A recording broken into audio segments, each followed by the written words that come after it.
कथा में, जिसकी काल गणना असंभव है।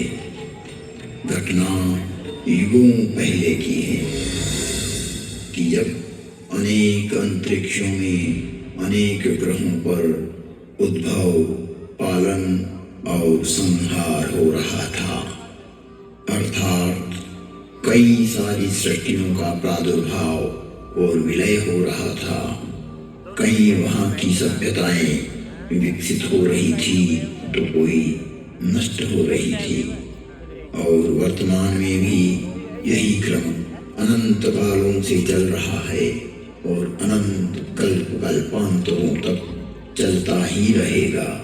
यह अंतहीन क्रम है, परंतु यह घटना इस पृथ्वी नामक ग्रह की है कि जब यहाँ सब कुछ निशब्द था, समस्त पृथ्वी जल आप्लावित थी, तभी भगवान विष्णु ने वराह रूप धारण कर पृथ्वी के कुछ भाग को जल से बाहर निकाला, जिससे कालांतर में इस पृथ्वी पर जीव पनपने लगा। और एक बड़ी काल गणना के बाद यहाँ मानव पैदा हुआ, किंतु उसे किसी प्रकार का बोध नहीं था, किसी भी प्रकार की अभिव्यक्ति की समझ नहीं थी। ना तो उस समय शब्द था, ना कोई वर्णाक्षर। चराचर जीव जगत अपने अपने समूह में एक मूक दृष्टि से एक दूसरे को निहारते थे, लेकिन कुछ भी अभिव्यक्ति नहीं कर सकते थे। चारों तरफ इस पृथ्वी पर सन्नाटा ही सन्नाटा था।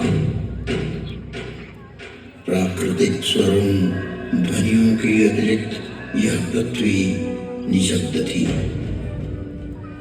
ऐसे कई युग बीत गए कि अचानक ब्रह्मा को विचार आया कि पृथ्वी का निर्माण हो चुका है।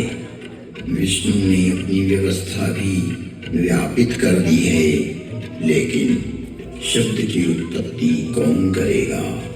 बिना वाणी अभिव्यक्ति कैसे हो पाएगी? जब ब्रह्मा और विष्णु को प्रेरणा हुई कि देवों के देव महादेव ही इस सृष्टि में शब्द की स्थापना कर सकते हैं, शब्द ब्रह्म का दान दे सकते हैं,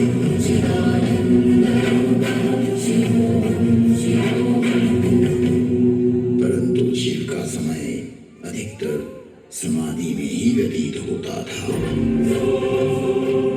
जगत में वेद की स्थापना के लिए,